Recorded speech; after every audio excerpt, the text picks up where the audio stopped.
Stop. Don't skip this. While you're watching markets bleed, while every headline is screaming about oil, something just happened that almost no one is talking about. A NATO ally sitting at the same table as Washington quietly moved 129 tons of gold, worth $15 billion, out of the United States.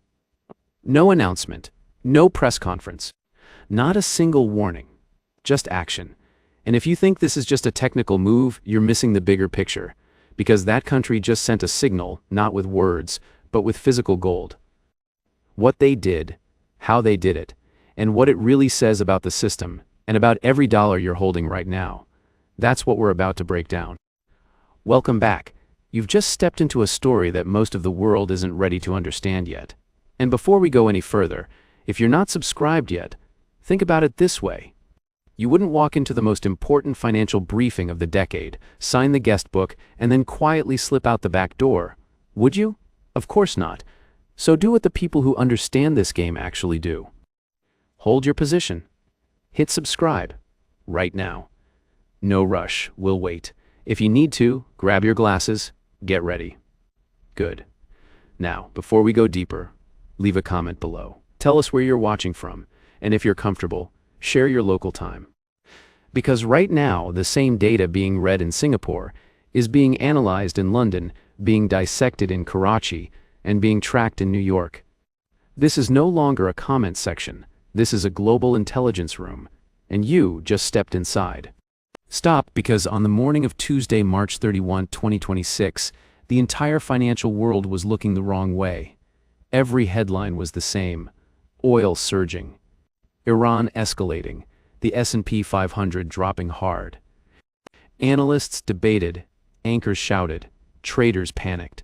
The entire spotlight was pointed at one side of the market. But on the other side, in the shadows, something bigger was happening. No statement, no headlines, no warning, just a move prepared over years and executed flawlessly. 129 tons of gold. $15 billion, leaving the United States permanently. The country behind it? France, a G7 member. A founding NATO ally. Not an adversary, but a partner that has sat at the same table with Washington for over 2 centuries. And this isn't just about gold. To you, gold is an asset. To investors, it's a hedge. But to nations, it is the final form of money. No counterparty risk. No freeze. No printing. That's why where gold is stored matters just as much as how much is held. And for decades, the world chose one place, the Federal Reserve Bank of New York, deep beneath Manhattan, until now. The original logic was simple. The United States was the center of the global economy. The dollar was the world's reserve currency, and U.S. soil was seen as the safest place to store a nation's most valuable assets. That's why France sent part of its gold to the Federal Reserve Bank of New York, a place trusted by the Banque de France for decades. But then things began to change. Not suddenly, not loudly, but slowly, deliberately. France started asking a different question. What happens when your assets sit outside your borders in a world where finance can become a political tool? They looked at countries whose assets had been frozen. They observed how the dollar system could be weaponized, and they made a sovereign decision. What followed was not a transaction. It was an Operation 129 tons of gold. Dating back to the Bretton Woods system, moved through a complex process, metallurgical verification, legal coordination between central banks, precision logistics, and absolute silence. No one talked about it, and that silence was the message, because when an ally repatriates gold without warning, it's not just moving metal, it's a signal.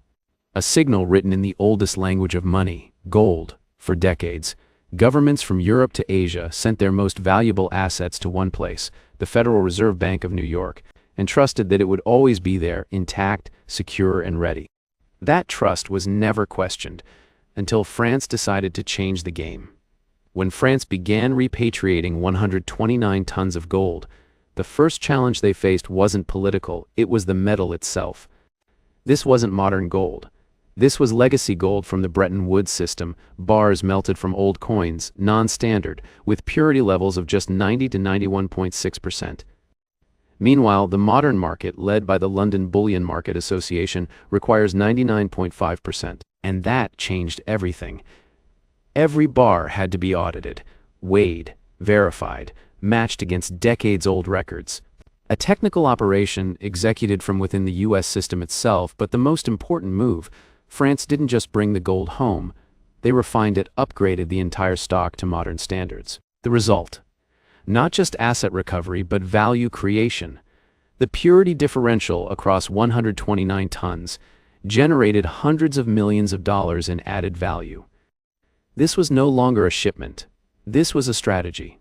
Some analysts say the profit was even higher. Because what France just did wasn't just a withdrawal. They turned it into a profitable trade. The gold was refined, upgraded, and transported not through commercial channels but via highly secure routes, armored vehicles, military escorts, paths that were never disclosed. No one knows exactly how it moved from New York to Paris. And that's the point. By the time the metal arrived, it wasn't the same gold anymore. It was purer, more valuable, and most importantly, 100% under French sovereignty. No more oversight from the United States. No more foreign legal exposure.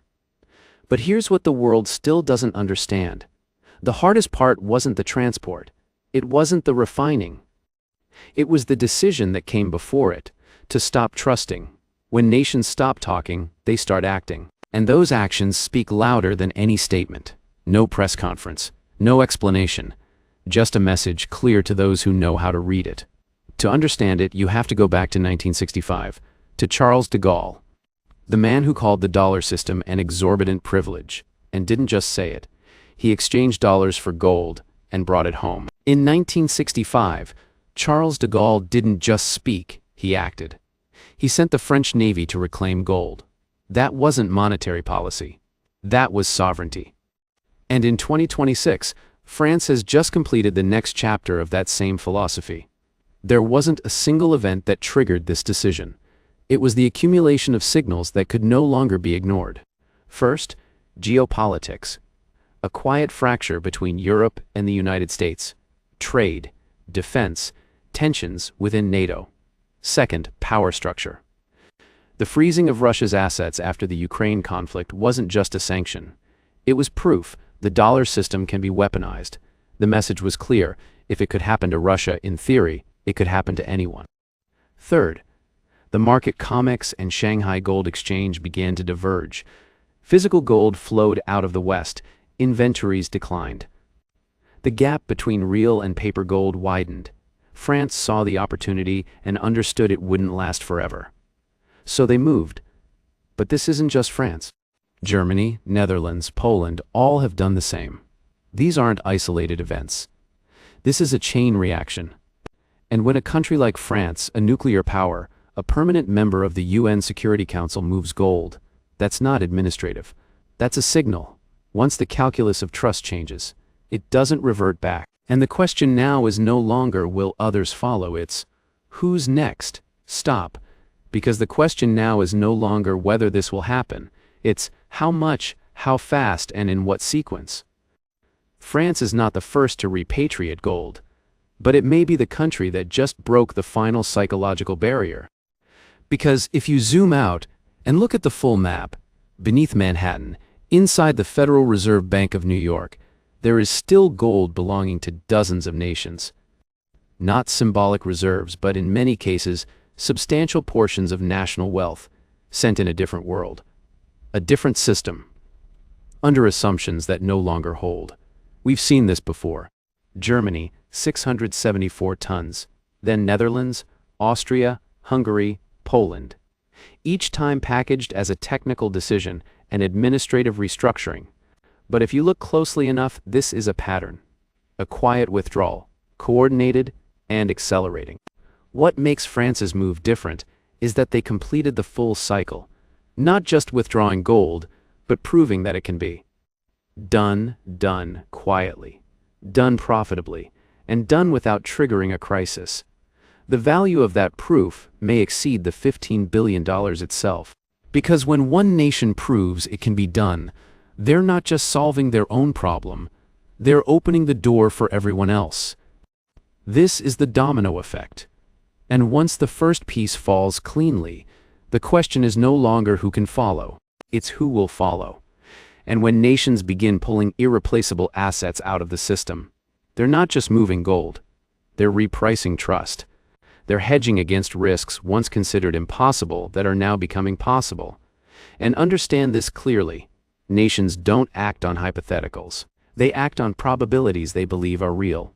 This trend has already begun, and it will not unwind gently.